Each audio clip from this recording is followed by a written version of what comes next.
Today I have one of the most unique and compelling, albeit strangely named, set of IEMs I've ever tried. These are the Heartfield Acoustic Deer. Let's talk about it. Alright, now these were sent out to me from Linsel. The great Linsel Senpai has sent out something for me today. But as per usual, this won't affect my review in any way, shape, or form. Everything you're going to hear here is going to be my own personal opinion. Also, this is going to be more of a gaming review versus an audiophile review. I'll be touching on audiophile aspects, but be using them for gaming performance and how well it'll, essentially affect its ability to hear in game. Basically how well the sound will do you in game. So without being that bad, I'm just getting really tongue-tied today. I guess I'm like dehydrated or something. But without Jesus Christ, I guess I'm thirsty or something. But without that further ado, let's get started. Behold the Heartfield Acoustic Deer, which is apparently named for the symbolism of deer in China, which represent like happiness and success, and in weddings it represents eternal love. And if we open the box, these things might as well be an engagement ring in the form of IEMs, because these things are iced out in little crystals and are also formed in the shape of a heart. With the IEMs aside, they also get a cable which is connected to them when you get them. You also get a bag of different sized ear tips as well as paperwork. Starting with the cable, we have a very high quality silver plated copper twist braid cable, which while thick, still feels very flexible and doesn't feel like it'll tangle easily. It uses a 3.5mm jack, which looks and feels quite premium and has some sort of protection on it for whatever reason. Moving up to the splitter, it's simple and clean but uninspiring, but at least it feels very durable. But I still wish it was fancier. On the bright side, we do get a chin slider, which is also very simple, but chin sliders are simple in their nature, and this one works just fine. To connect to the IEMs, it uses a 2-pin connector, which are on ear hooks, which is pretty standard. Finally, onto the IEMs themselves. These things are straight up pieces of jewelry with their high quality metals covered in 198 little crystals, with custom screws bolting the faceplates in. Now these IEMs look way pretty in person, especially when you shine light on the crystals, which I can't really show you how beautiful it is unless I put it all out of focus. These little rainbow sparkles you're seeing as my camera's out of focus is what I see in focus in person. With the faceplate aside, the rest of the body is made entirely out of metal with a mirror polish, and on the inner side you'll see their logo engraved onto the IEM themselves, which is a really fancy unnecessary detail, but honestly still very well appreciated. Moving on, the 2-pin connector plugs are slotted, so do keep this in mind if you plan on changing the cables. Moving on to the nozzles, it is entirely made of metal, but I should note that there is no grill, which is pretty normal as we get to higher end IEMs, but if you do want a grill, you can buy it separately. For the Deer, I think a 4mm mesh grill should fit on it just fine. They are kind of hard to come by, but if I do find some, I'll try to leave some links in the description. Now with that all aside, here's how they look like on my head, and it's clear to me that they actually paid attention to how they would look on most people's heads. They don't stick out all too far, and I can only imagine it sticking out farther on people with really shallow ears. As for the comfort, I found it to be extremely comfortable, and I was able to wear them for many hours at a time without any discomfort. And I do think this has to do with the shape of the shell being very molded like, which is kind of reminiscent of like the Moondrop Blessings 2's shape, both having a very nice almost custom IEM shaped kind of form to them. Though in the Deer it's a little bit smaller, with the nozzles also not being as long, so it doesn't go as deeply into your ear canal, which is great for those who are like more squeamish about having their IEMs dig into their ear canals. And at the end of the day, I do think this is partly why I was able to comfortably wear them for a very long period of time. But of course your mileage will vary depending on your ear shape and size. I'm just gonna say it right now, these are the most luxurious, magnificent IEMs I have ever touched and used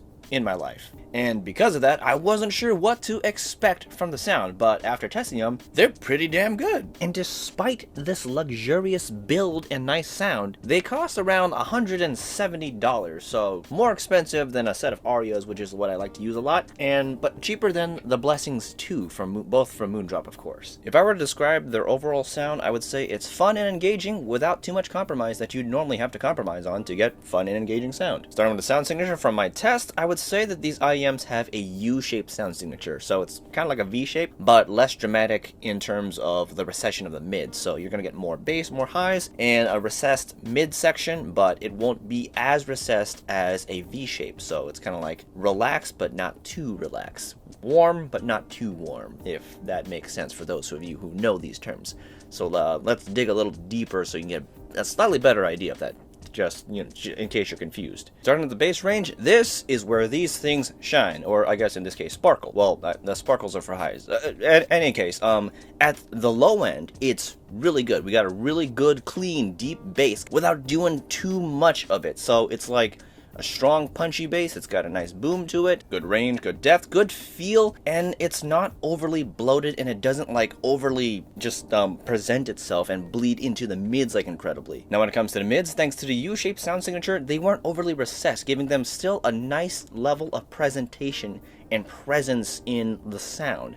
Like, they're not drowned out by the bass or like the highs. They're still quite there, but there is the recession is noticeable. While the sound is very clean, I do think the clarity does take a little bit of a hit from the recession, but overall it's not bad. It's got good presence, but I do wish there was just a little bit more clarity. Now when it comes to the highs, it has a really good range, going really far into those really high notes, but at the very highest point where I personally can't take it anymore, it rolls off, which I personally like a lot, because this means I get to enjoy a very great range of higher sounds without having like the harshness and sibilance, which is that knife piercing your ear kind of sound. So I can enjoy these really high notes and have a lot of detail and clarity in sound without having my ears being, you know, torn off by the harshness of how high things can go. And the way these guys present the highs just feels good. It's clean, it's clear, it gets really high without ever getting sharp. I do think some people who are very, very sensitive to high sounds, they might not like this as much, but it's going to be a lot better than some earbuds which go too high and too harsh when they hit those high notes. Now as we get into like soundstage and imaging, let's also talk about its gaming performance. So in games, I found the soundstage to be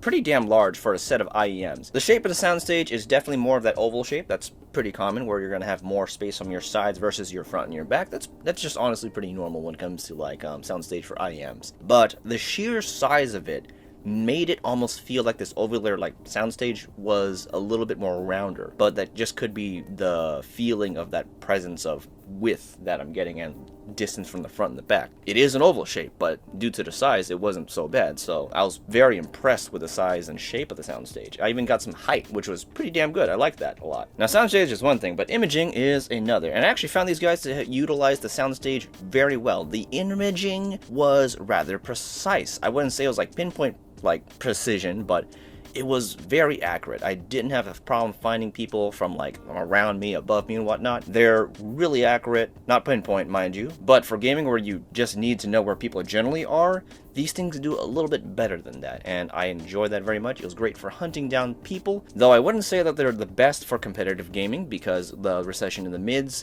does take away a little bit of your tracking abilities. They still do a pretty damn good job compared to other like warmer sounding earbuds, and I did enjoy that a lot. Now, where these things really shine is more environmental games, and this has to do a lot with the bass and just the usage of the lower end. It just gives so much body to the sound, so much breath to it, and if you add the really large soundstage as well as the really good utilization of it, it's just really good for those atmospheric games. I enjoyed these a lot for that. So when it comes to like less competitive games, absolutely excellent. When it comes to competitive game, still pretty damn good. Not the best, but still pretty damn good. You would not be disappointed with them. Overall, just a really great package. With these guys, you get a really fun and engaging sound without having to make the sacrifices and compromises that you normally have to make to have a fun and engaging sound. These things are really incredible, especially for the price, the build, and what you get, and I highly recommend them if you have like that $170 to spend, or if they're on sale, then anyway guys, that's pretty much all I have for today. So if you do want to buy this guy, I will have a link in the description, which will be, you know, just down there in case you do want to buy it. And this video did help you out at all, do leave me a like, subscribe to this channel if you want to see more content, hit the notification bell so you know when I'm posting next. Also follow me on Twitch, sometimes I stream, and that link is going to be down there as well. And with that being said, thanks for watching, and yeah, that's it. So I'll see you guys next time.